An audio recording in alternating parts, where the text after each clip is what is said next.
दुआ मांगते हैं यीशु के नाम से। तू कार्य कर। ओ परमेश्वर, हम तेरी महिमा करते हैं। ओ तीखा बात सीखी दी अंदर। Hallelujah, praise the Lord. कितने लोग खुश है ना? मैं खुश हूं बहुत, क्योंकि परमेश्वर ने मुझे अलग किया। हालेलुया। परमेश्वर ने मुझे संसार की भीड़ से निकालकर अपनी भीड़ में बुलाया, इसलिए मैं ज्यादा खुश हूं। बोलो बाजू लोगों, परमेश्वर ने मुझे संसार की भीड़ से निकालकर अपने पास रखा, इसलिए मैं ज्यादा खुश हूं। बोलो मैं खुश हूं, मैं बहुत खुश हूं। हालेलुया। बोलो बाजू लोगों को दिखाओ, अपनी खुशी को दिखाओ। खुशी को कैसे दिखाते हैं? ऐसा दांत दिखाते हैं। बोलो बाजू लोगों को दिखाओ, अपने दांतों को दिखाओ। खुश हूं, मैं खुश हूं। बोलो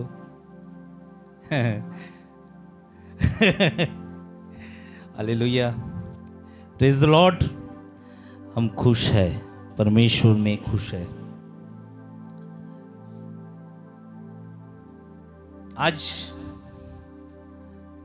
आज मेरा संदेश है तूफानों के समय क्या करना है। क्या करना है तूफानों के समय?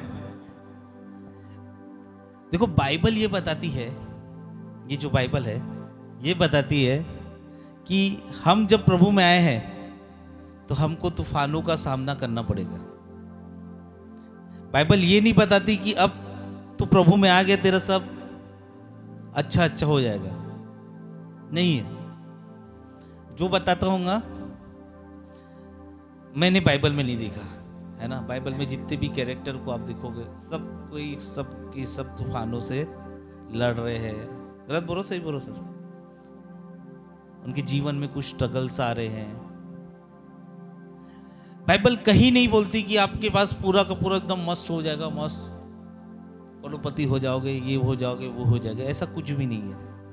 ये सही थियोलॉजी है, सही बाइबल का रूप है। जब प्रभु में हम रहते हैं तो अपना जो दुश्मन है शैतान, उसको बहुत प्रॉब्लम होती है कि यार ये कैसे आ गया प्रभु में, जबकि मेरे को इसको कहाँ डालना था, अपने साथ गड्ढे में लेके जाना था, मगर ये अब स्वर्ग जाएगा। उसको प्रॉब्लम क्या है कि हम स्वर्ग जा रहे हैं यीशु के नाम से। उसको प्रॉब्लम क्या है? हम अनंत जीवन को पा रहे हैं यीशु के नाम से। उसको ये प्रॉब्लम है। शैतान का सबसे बड़ा हथियार मृत्यु है, लेकिन अनंत जीवन हमारा सबसे बड़ा अभिषेक है। हालेलुया। बोलो अनंत जीवन हमारा सबसे बड़ा अभिषेक है। Praise the Lord. हम कौन है? बोलो हम तूफानों से लड़ने वाले लोग हैं। बोलो बाजू वालों को, मैं तूफानों से लड़ने वाला लोग हूं। साधारण मनुष्य नहीं हूं मैं। चीटी वीटी से नहीं लड़ता मैं। बोलो चीटियों से नहीं लड़ता मैं, डायरेक्ट शेर से लड़ता हूं। हम जब न्यायों की किताब पढ़ेंगे तो वहाँ पे एक सैमसन नाम का व्यक्ति था। वो उसके मम्मी पापा तीनों जाते रहते हैं, लेकिन जो शेर रहता है वो उसकी ना मम्मी को अटैक करता ना उसके पापा को। किसको अटैक करता है? सैमसन को। क्यों? क्योंकि अभिषेक सैमसन के ऊपर रहता है, और जिसके ऊपर अभिषेक रहता है उसके ऊपर स्ट्रगल रहता है, मुसीबत रहती है, ये रहती है। Hallelujah, praise the Lord. अगर आप बोलो बाजू लोग, अगर आप बोलो, मुझे नहीं मत बोला, बाजू लोग को बोलो, अगर आप मुसीबत में हो, स्ट्रगल में हो, समस्या में हो, तो ये अभिषेक है आपका। बोलो बोलो इला के, ये अभिषेक है आपका। हालेलुया। ये अभिषेक से जलता है शैतान। आपके अंदर जो परमेश्वर का अभिषेक है ना, आशीष है, उससे जलता है। याकूब को जब अभिषेक मिला अपने पिताजी का, उसके अगले मिनट से उसके अंदर स्ट्रगल चालू हो गया। भाग रहा अपने भाई से, इधर भाग रहा उधर भाग रहा। अगर अभिषेक भी नहीं होगा ना तो चूहा भी आके आपको नहीं मारेगा। समझ रहे आप? समझ रहे दीदी? आपके अंदर अभिषेक है, इसीलिए प्रॉब्लम्स है, लेकिन आप हमेशा उस प्रॉब्लम्स को लड़ते हुए आए हो और उसमें जीत पाते आए हो, इसलिए हम जयवंत से भी बढ़कर है। Hallelujah, praise the Lord.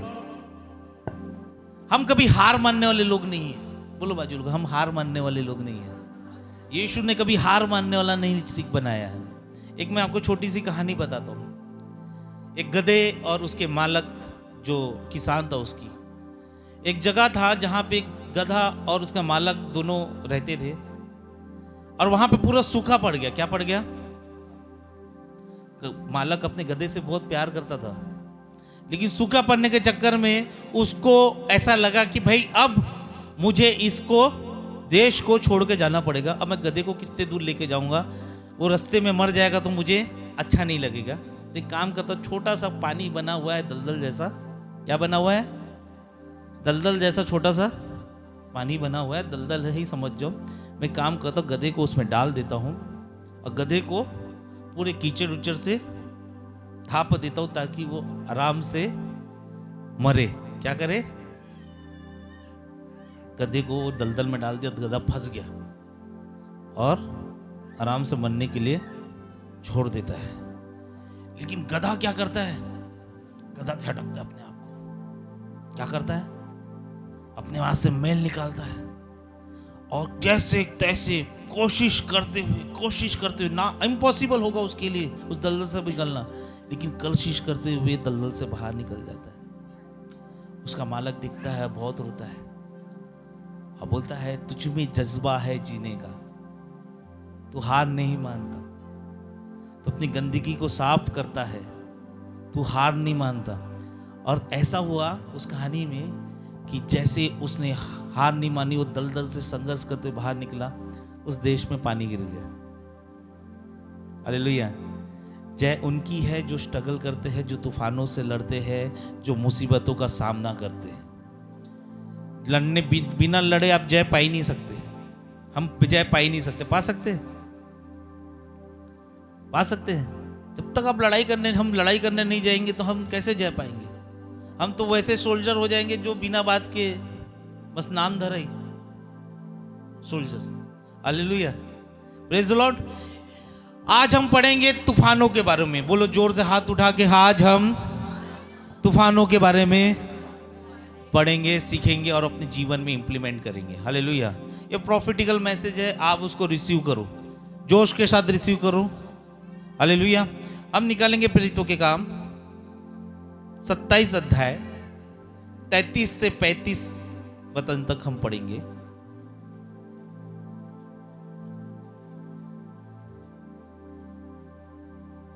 लिखाबासी के लिए 27 अध्याय 33 वचन से 35 वचन तक। यहां पे पौलुस वो तूफान के बीच में था और तूफान उसके जहाज को टकरा दी थी, उसके जहाज को तोड़ रही थी। और वहां पे पौलुस क्या बोल रहा है, पढ़िए। जब भोर होने पर था, हाँ, तब पौलुस ने यह कह के हाँ, सबको भोजन करने के लिए समझाया। हाँ, आज 14 दिन हुए कि तुम आज देखते देखते भूखे रहे। आज 14 दिन हो गए हैं ये तूफान से लड़ते हुए और तुम भूखे पड़े हो। तुम क्या पड़े हो? बोलो भूखे। बोलो बाजू वालों को भूखे। ऐसा बोलो, भूखे। भूखे बोलो, भूखे ऐसा बोलते कि ऐसा बोलते? बोलो भूखे पड़े हैं। कितना दिन से? बोलो बाजू वालों को 14 दिन से भूखे पड़े हो। 14 दिन से भूखे। आगे? और कुछ न किया, और कुछ न किया। इसलिए तुम्हें समझाता हूँ, मैं समझाता हूँ कि कुछ खा लो, कुछ खा लो, बोलो बोलो बोलो, जिससे तुम्हारा बचाव हो, जिससे तुम्हारा बचाव हो, क्योंकि तुम में से किसी के सिर का एक बाल भी न गिरेगा। यह कहकर उसने रोटी लेकर सबके सामने परमेश्वर का धन्यवाद किया और तोड़कर खाने लगा। हालेलुया। पौलुस परमेश्वर की आत्मा से भरा हुआ व्यक्ति था और वो जहाज से जा रहा था। बाइबल ऐसा बताती है उसकी जहाज से तूफान टकरा गया और उसकी जहाज टूटने की कगार में थी। और उन लोग 14 दिन तक, कितने दिनों तक? 14वां दिन तक उन लोग खाए नहीं कुछ। अब पौलुस क्या बोल रहे हैं? अरे खा ले भाई। क्या बोल रहे हैं? खा ले। और क्या किया? परमेश्वर का धन्यवाद किया, रोटी। जब भी आप प्रॉब्लम फेस करते हो आप खाना चालू करो। क्या बोल रहा हूं? जब भी आप तूफानों का सामना करते हो आप याद रखो, आप खाना चालू करो। एस्तर जिसके बारे में हम पढ़ते थे, उसने उपवास कब रखी? परमेश्वर के सामने। लेकिन जब उसका दुश्मन हामान था तो उसके सामने क्या करी थी? तूफानों के सामने हमको खाना है। बोलो बाजू वालों को, तूफानों के समय खाना है ना। भले आपका जहाज टूट जाए तो भी आपको खाना है। भले आपके ऊपर प्रबल होने की कोशिश कर रहा है लेकिन वो होगा नहीं, मगर आपको खाना है। क्या बोल रहा पौलुस? टेंशन मत ले, तेरा बाल भी नहीं गिरेगा। बोलो बाजू लोगों, तूफान आपका बाल भी नहीं गिरा सकते, लेकिन भूख आपको मार सकती है। समझे आप? समझ रहे आशा दीदी? बोलो, तूफानों के समय, मुसीबत के समय खाना है, मस्त खाना है। तूफान आपका कुछ नहीं कर सकता। शायद वो जहाज आपका जॉब होगा, शायद वो जहाज आपका बिजनेस होगा, शायद वो जहाज आपका कुछ कार्य होगा जो टूट रहा होगा, लेकिन आपको कुछ भी नहीं होगा। आपको क्या करना है? खाना है। बोलो, खाना है। तूफान शायद आपका जहाज तोड़ सकता है, लेकिन आपका प्रभु में विश्वास नहीं तोड़ सकता। हालेलुया। पौलुस जानता था कि मैं कैसर के सामने जाकर परमेश्वर के सुसमाचार को सुनाऊंगा। ये जहाज टूट जाएगा, मगर मेरा विश्वास है मैं परमेश्वर का वचन उस कैसर को सुनाऊंगा। उसका विश्वास नहीं टूटा। पौलुस का विश्वास नहीं टूटा। जहाज टूट गया लेकिन विश्वास नहीं टूटा। या हम लोग, कुछ हवा भी आती है, हमारे जॉब में आती है, हमारे बिजनेस में आती है, हम तुरंत विश्वास टूट के कमजोर हो जाते हैं। सही बात है भैया? थोड़ा सा मुसीबत आया बिजनेस में, थोड़ी सी तंगी आई, आपके जहाज से हवा भी टकरा गई, तो आपका विश्वास कमजोर हो जाता है। आप उल्टा नेगेटिव अंगीकार करना चालू कर देते हैं। मैं परमेश्वर के पास इतने दिन से जा रहा हूं, कुछ नहीं हो रहा, मैं तो पीछे जा रहा हूं। यह अंगीकार हम सब लोग चालू कर देते हैं। बोलो, सही बात है? सही बात है मंगला दीदी? कुछ हवा भी नहीं टकराती, उसके बाद हम नेगेटिव कन्फेशन में आ जाते हैं।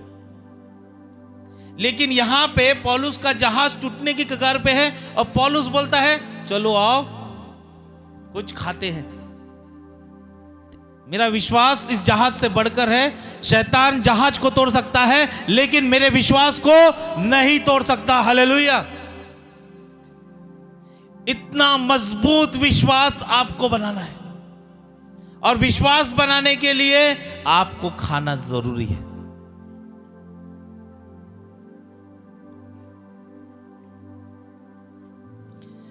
आप जो विश्वास लेके चल रहे हैं वो ऐसा है जिसको शैतान हिला नहीं सकता, ना छू सकता है।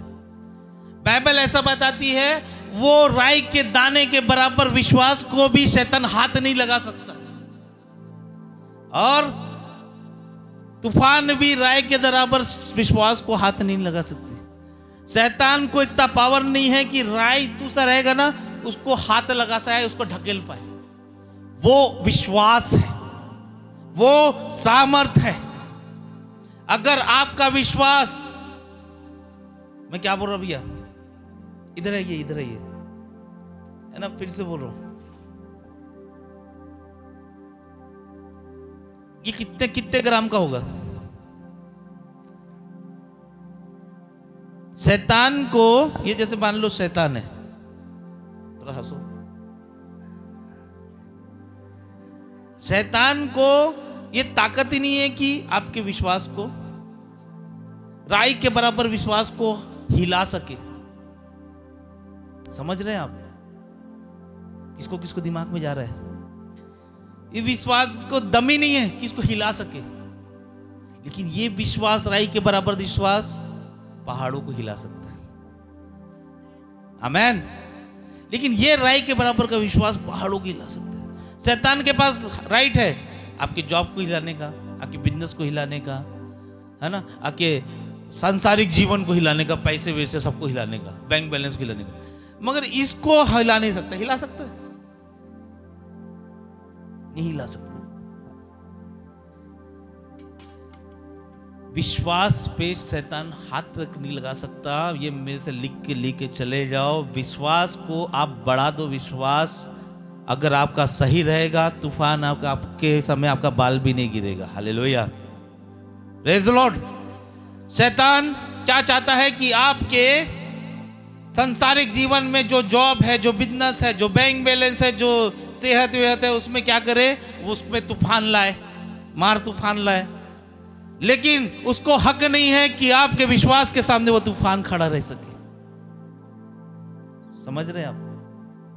अगर आपका विश्वास टूट जाता है तो सच में आप टूट जाओगे, मगर अगर आपका विश्वास उस राई के दाने के बराबर भी रहता है तो कुछ नहीं होगा।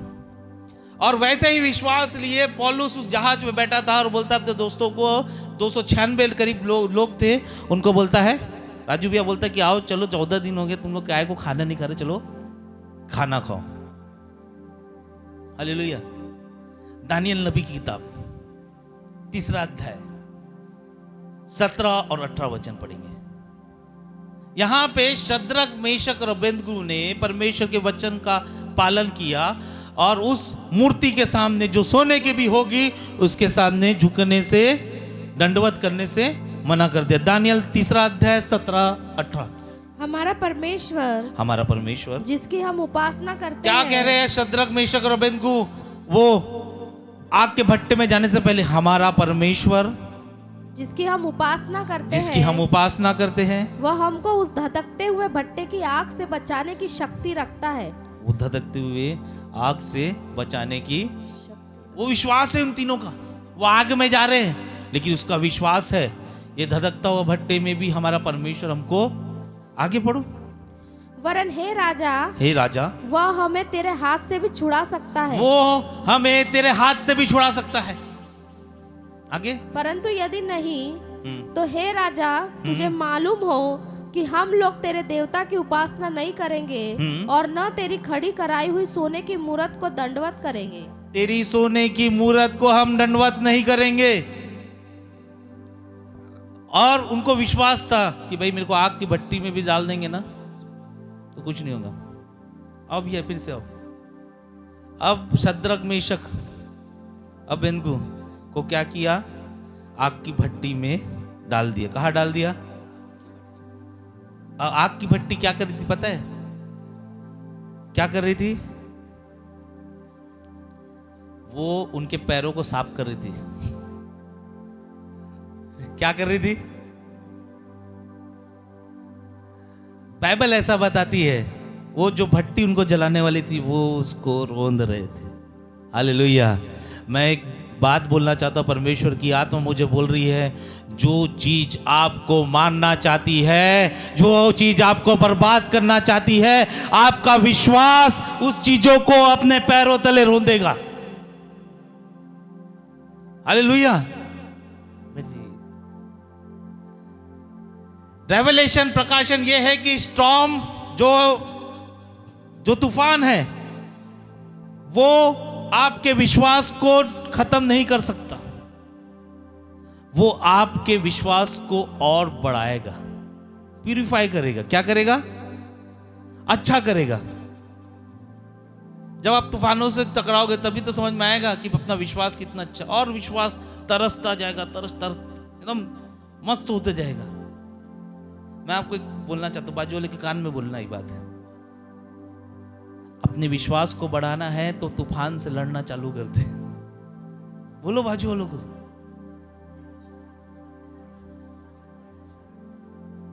है ना, शद्रक, मेशक और अबेदनगो ने अपने विश्वास को तराशा। कहाँ तराशा?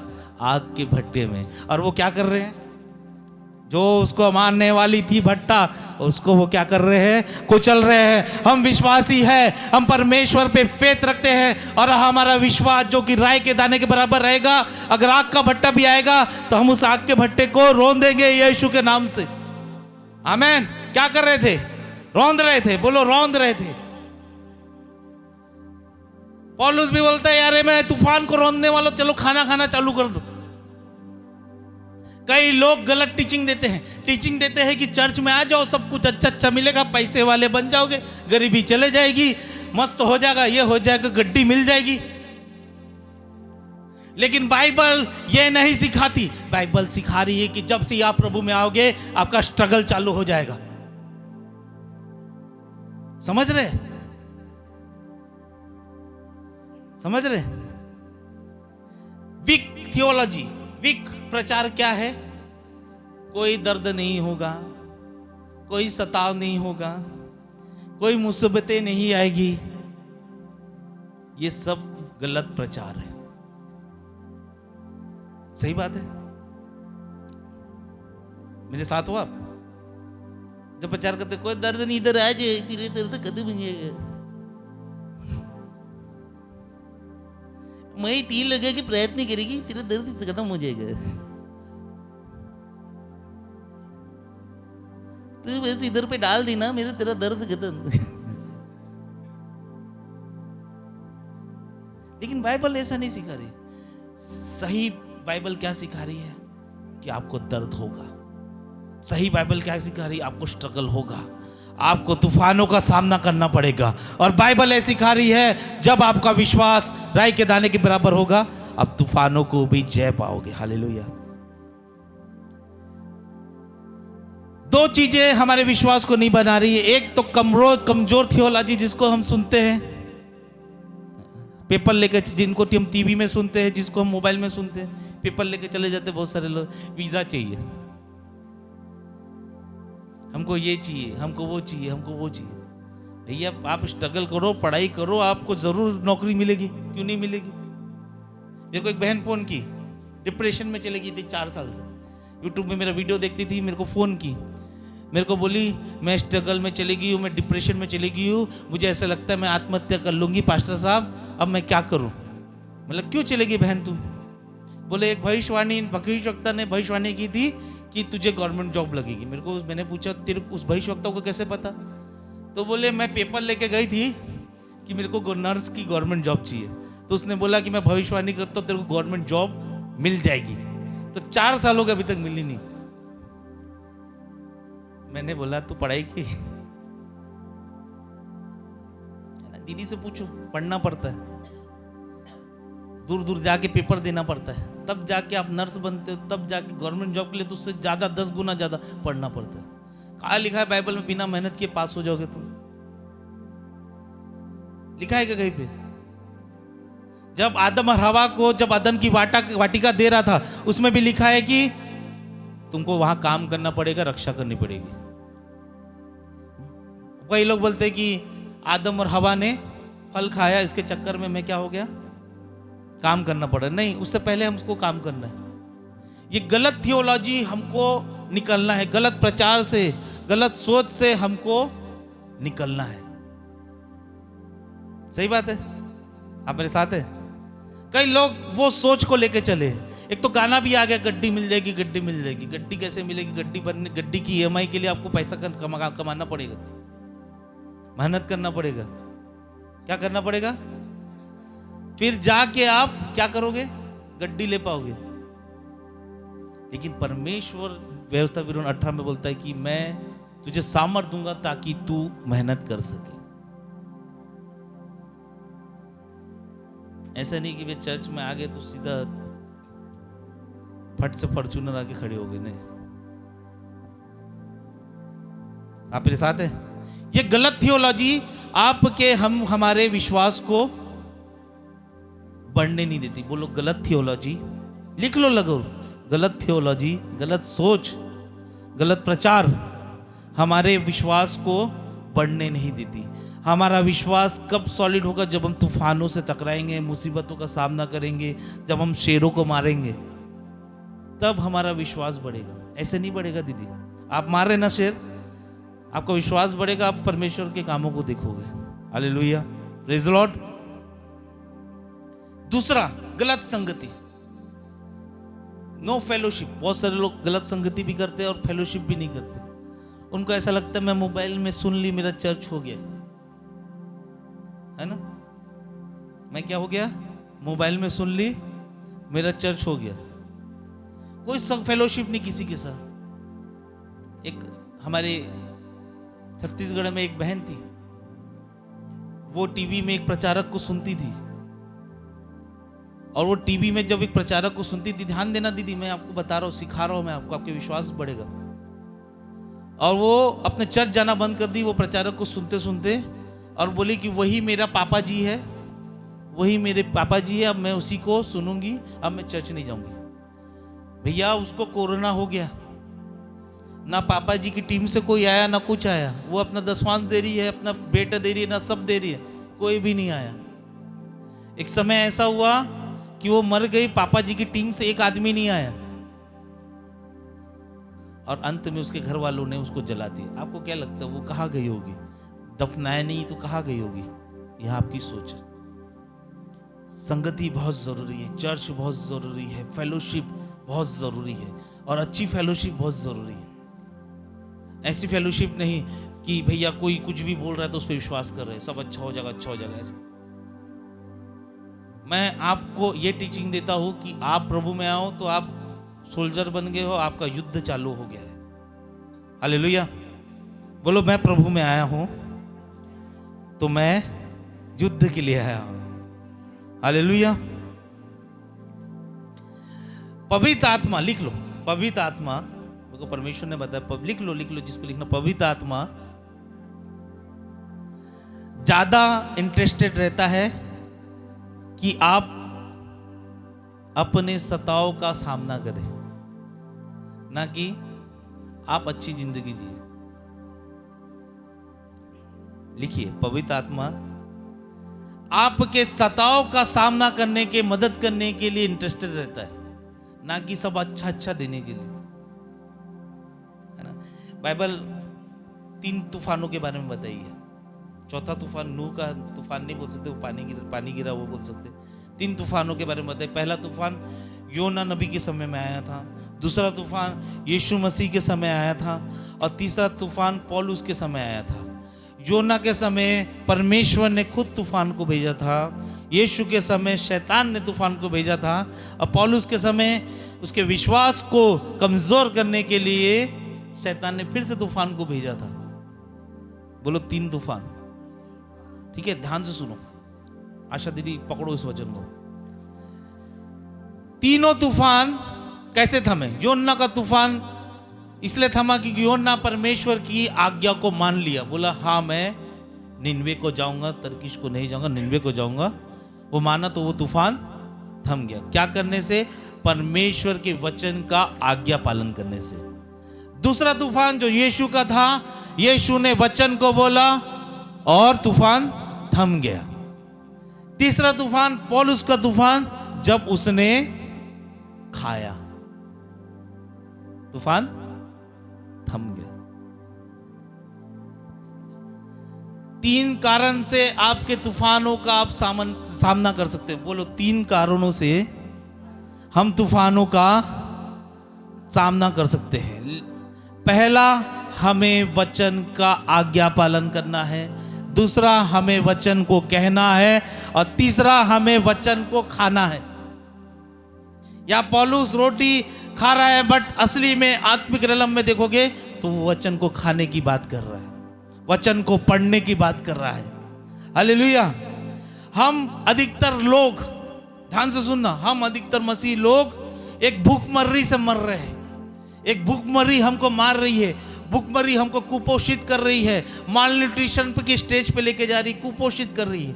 आप देखिए साउथ अफ्रीका में दुबले दुबले बच्चे पैदा होते हैं। देखिए उन लोग क्यों दुबले दुबले रहते? क्योंकि भूखमरी रहती, मिनरल्स नहीं रहता, विटामिन नहीं रहता।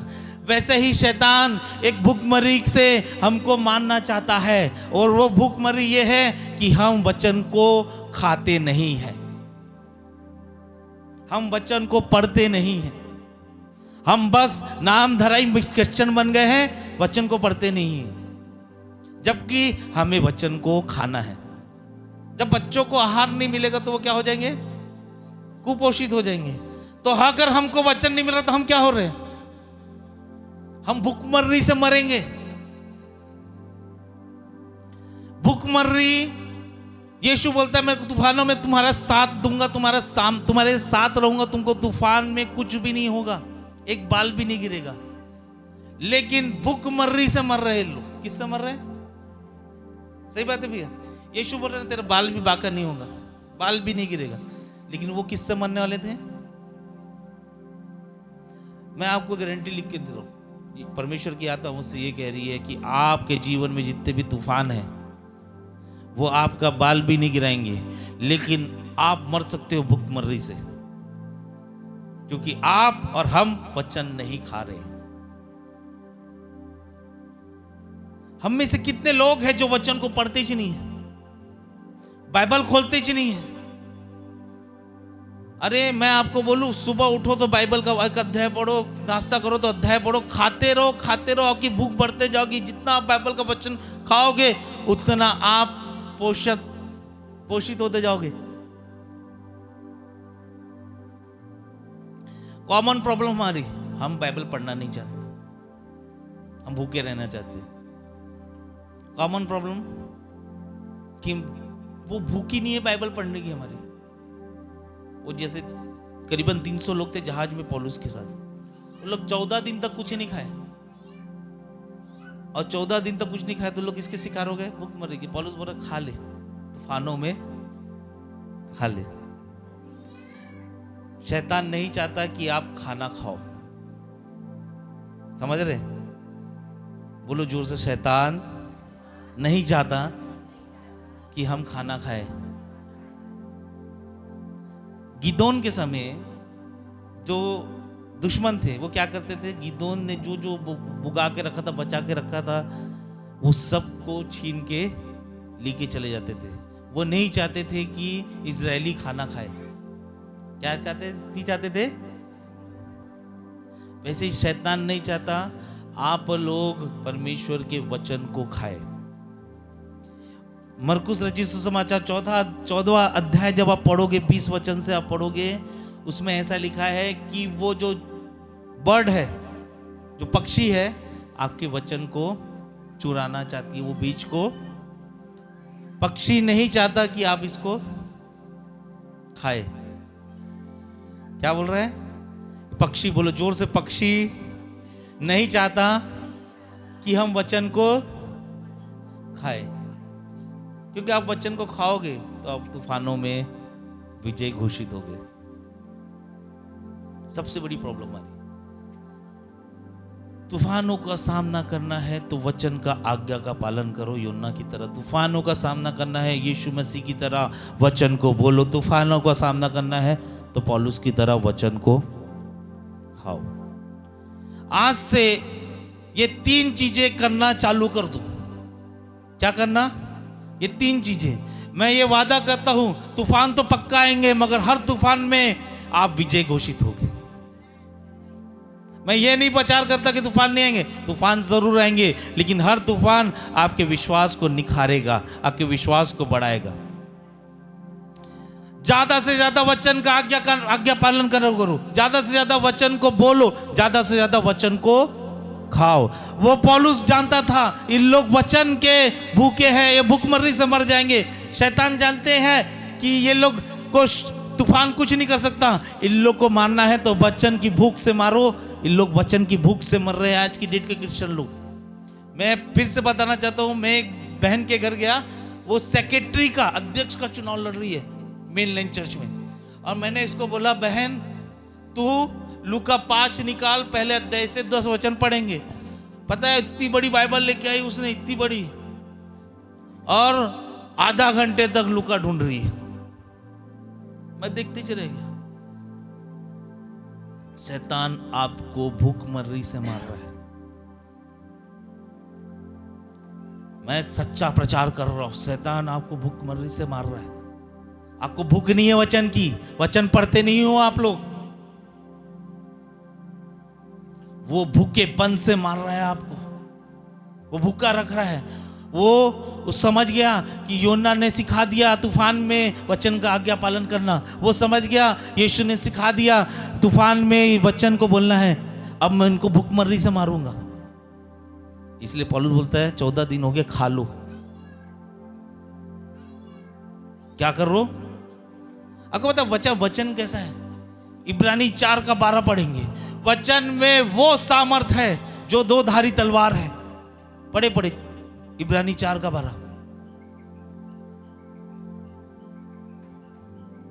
क्योंकि परमेश्वर का वचन जीवित और प्रबल और हर एक 2 धारी तलवार से भी बहुत चोखा है, परमेश्वर का वचन जीवित और प्रबल और दो धारी तलवार से भी चौका है, और प्राण और आत्मा को और गांठ गांठ और गुदे गुदे को अलग करके, प्राण और आत्मा को, गांठ गांठ को और गुदे गुदे को अलग करके आर पार छेदता है।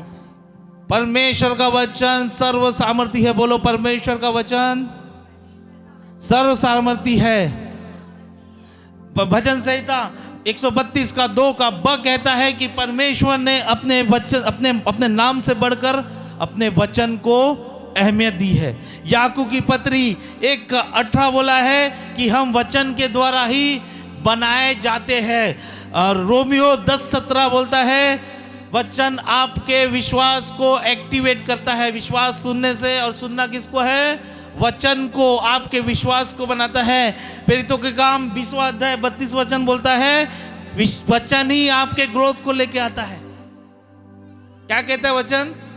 अगर आपको ग्रोथ करनी है तो आप वचन को यूज करो। प्रेरितों के काम 20 का 32 पढ़े, 20 का 32 पढ़े। और अब मैं तुम्हें परमेश्वर को, हाँ, अब मैं तुम्हें परमेश्वर का और उसके अनुग्रह के वचन को सौंप देता हूँ। उसके अनुग्रह के वचन को, बोलो अनुग्रह के वचन, जोर से बोलो अनुग्रह के वचन। अनुग्रह के वचन, हाँ, जो तुम्हारी उन्नति कर सकता है और सब पवित्र किए गए लोगों में सांझी करके मिराज दे सकता है। क्या आप फिर से पढ़ेंगे मीनाक्षी, जोर से? और अब मैं तुम्हें परमेश्वर को और उसके अनुग्रह के वचन को सौंप बोलो देता हूं। अनुग्रह के वचन, हाथ उठा के, अनुग्रह के वचन जो तुम्हारी उन्नति कर सकता है। वचन क्या कर सकता है? बोलो जोर से, वचन हमारी उन्नति कर सकता है। मैं आपकी उन्नति नहीं कर सकता। मिस्टर सिद्धार्थ चौरे कुछ नहीं कर सकता आपके लिए। मिस्टर प्रकाश कुछ नहीं कर सकता आपके लिए। मिस्टर सुमित कुछ नहीं कर सकता आपके लिए।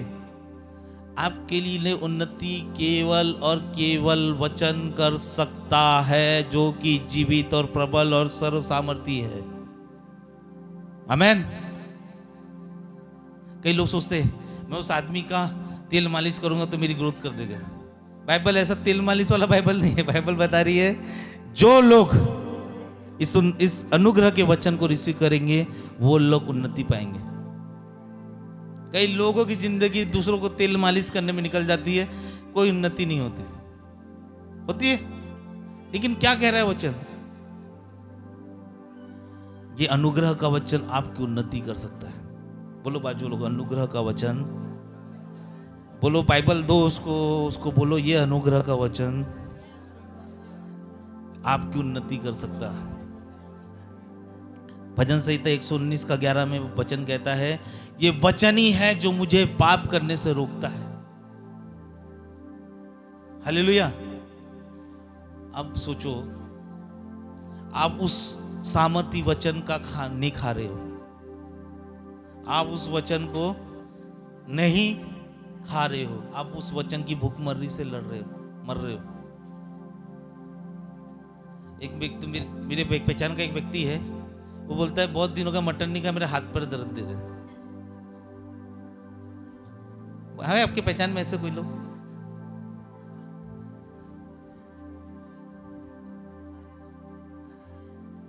अगर आप वचन नहीं खा रहे तो आपको क्या क्या नहीं दुख रहा होगा।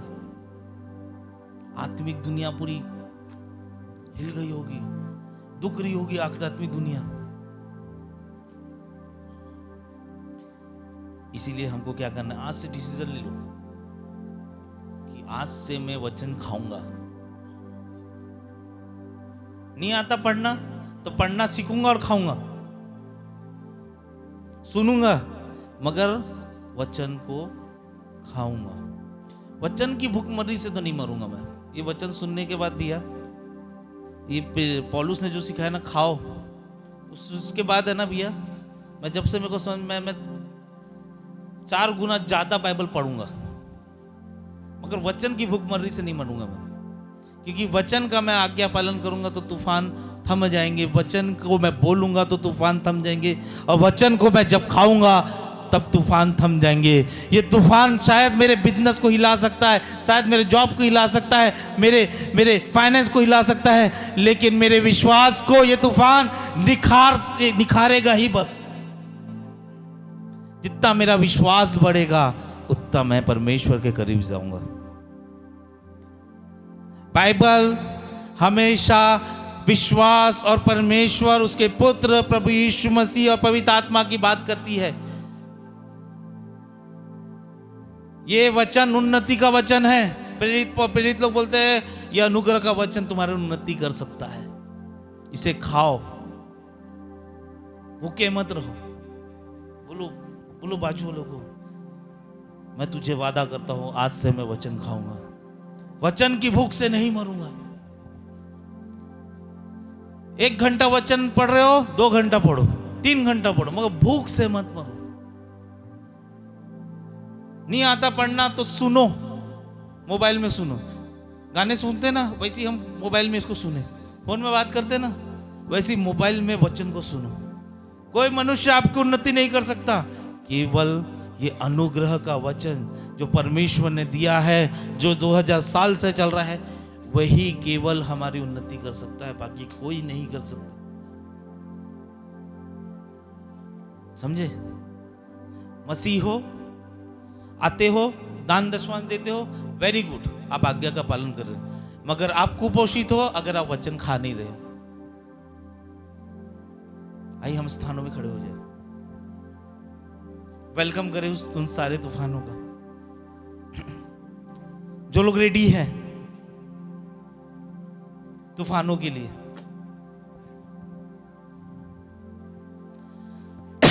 जो लोग रेडी है तूफानों के लिए, सीधे रे बहुत सुख दूरी, सांदे रे बहुत सुख दूरी, अंदर सीखे बहुत सुख बोलो परमेश्वर को, परमेश्वर मैं तेरे वचन को खाऊंगा, मैं वचन की भूखमरी से नहीं मरूंगा। जैसे पौलुस उस तूफान में भी खाना खाने की बात कर रहा था, जैसे वो एस्तर हामान के सामने, दुश्मन हामान के सामने भी खाना खा रही है, वैसे ही मैं निरंतर तेरे वचन को खाते रहूंगा, तेरे वचन को पढ़ते रहूंगा। अगर मैं तेरे वचन को नहीं पढ़ पा रहा हूँ, नहीं सुन पा रहा हूँ, नहीं खा पा रहा हूँ, तो पवित्र आत्मा मुझे यीशु के नाम से क्षमा कर दे। पवित्र आत्मा मुझे यीशु के नाम से क्षमा कर दे। मैंने कई दिन तेरे वचन को नहीं खाया, इसीलिए मैं कमज़ोर हो गया हूँ, लेकिन मुझे अब तंदुरुस्त होना है। वो तंदुरुस्ती केवल तेरा वचन देगा। तो मैं शायद मनुष्य सोचता था मनुष्य मेरी उन्नति करेगा, लेकिन प्रेरितों के काम में मुझे ऐसा पता चला कि केवल ये जो अनुग्रह का वचन ही मेरी उन्नति कर सकता है। वचन में वो सामर्थ है जो 2 धारी तलवार के जैसे है, जो मांस गुद्दे गुद्दे को बीच में जाकर चीर फाड़ सकती है। वो ऐसी तलवार प्रभु यीशु मसीह तूने मुझे दिया है। इतना सुंदर तूने मुझे भोजन दिया है, इतना सुंदर तूने मुझे मन्ना दिया है। मैं तेरे वचन के द्वारा जीवित रह सकता हूँ। इसीलिए यीशु मसीह जब शैतान का सामना कर रहा था, उसने बोला कि मैं मनुष्य केवल रोटी के द्वारा नहीं वचन से जीवित रह सकता है। मैं उस वचन को कहीं ना कहीं खा नहीं रहा था, खा नहीं रही थी, लेकिन मैं तुझे वादा करती हूँ पवित्र आत्मा, आज तू मुझ में उतर और मुझे पौलुस की तरह वचन को खाने वाला बना। मुसीबत के समय मैं मनुष्य को ढूंढने वाला नहीं, वचन को खाने वाला बनूं, वचन को पढ़ने वाला बनूं। मैं वचन को डेली पढ़ने वाला बनूं, नाश्ते के समय वचन को पढ़ूं, खाने के समय वचन को पढ़ूं, शाम के समय वचन को पढ़ूं, रात के समय वचन को पढ़ूं। दाऊद कहता है भजन संहिता में, तेरा वचन मेरे राहों की ज्योति है। तेरा वचन वो सामर्थी वचन है जो मेरे राय के दाने के विश्वास को बनाता है। तेरा वचन हम जब सुनते हैं, उसकी आज्ञा को पालन करते हैं, तो ये घोषित करते हैं कि यीशु हम तुमसे प्रेम करते हैं, और उस वचन के द्वारा मेरे जीवन में आने वाले हर तूफान को मैं हरा सकता हूँ। और भगा सकता हूँ। अगर वचन नहीं मेरे जीवन में तो मैं भूखमरी से मर जाऊंगा। कई क्रिश्चियंस, कई ऐसे लोग हैं जो प्रभु में आने के बाद भी इस वचन की भूखमरी से मर रहे हैं, लेकिन मैं तेरा बेटा और तेरी बेटी हूँ, मैं भूखमरी से नहीं मरूंगा। मैं रोज तेरे वचन को पढ़ूंगा, रोज तेरे वचन को खाऊंगा और अपने आप को मजबूत करूंगा। तू मुझ में वो अभिषेक डाल, मैं तूफानों से नहीं डरूंगा। मैं शद्रक मेशक और अबेदनगो की तरह उस तेरे वचन में चल के उस आग के भट्टे में घुस जाऊंगा और वचन के अनुसार मैं उस आग के भट्टे में तेरे विश्वास को परखूंगा। वचन को मैं खाऊंगा। बोलो, प्रार्थना करो, अपने दिमाग में डालो कि मुझे आज से वचन पढ़ने वाला बनना है, वचन को खाने वाला बनना है। ओरी खाबा से के दे सांदेरे बो सोखो दी अंदर साखा दरिया। बोलो बोलो, अंगीकार करो। ओ, मैं वचन कम पढ़ रहा था पवित्र आत्मा, लेकिन अब से वचन ज्यादा पढ़ूंगा। ओ रिखाबा से खेदी खानदारा से देरे अंधो बो सुखो, से देरी अंधो बो सुखो। ओ रिखाबा से के परमेश्वर सीखे दी अंदर। बोलिए, बातें करे पवित्र आत्मा से, पवित्र आत्मा से बातें करे। बोले, वादा निभाए पवित्र आत्मा से। बोले, मैं शायद वचन कम पढ़ रहा था, इसलिए सामर्थ्य नहीं थी मुझे तूफान से सामना करने की।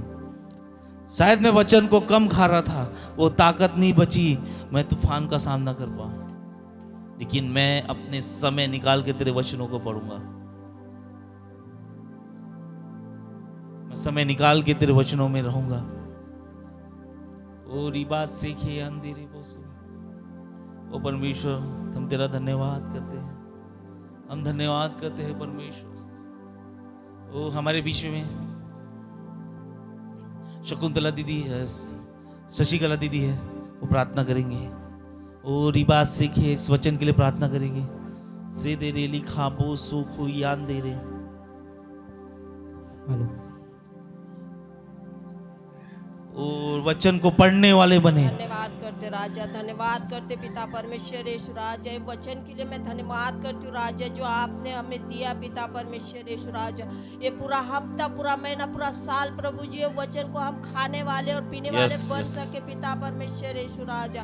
प्रभु जी, हम वचन नहीं पढ़ पाते पिता परमेश्वर यीशु राजा, लेकिन हम वादा करते हैं प्रभु जी कि हम आज से प्रभु जी के वचन को पढ़ेंगे, खाएंगे पिता परमेश्वर यीशु राजा। कि ये वचन ही हमारा जीवन है पिता परमेश्वर यीशु राजा, और ये वचन ही हमारा भूख और प्यास है पिता परमेश्वर यीशु राजा। हमारे अंदर उत्पन्न कीजिए राजा के, और प्रभु जी गहराई से पिता की हर एक इंसान पे, हर एक व्यक्ति के अंदर प्रभु जी और भूख और प्यास उत्पन्न कीजिए राजा। और भूखे और प्यासे रहे पिता परमेश्वर यीशु राजा आपके वचन के लिए प्रभु जी, क्योंकि आपका वचन ही है पिता परमेश्वर यीशु राजा। आपके वचन की सामर्थ से हम पिता परमेश्वर यीशु राजा हर एक परिस्थिति को हम लड़ सकते पिता परमेश्वर यीशु राजा। धन्यवाद करते राजा, धन्यवाद करते प्रभु जी वचन के लिए पिता परमेश्वर यीशु राजा।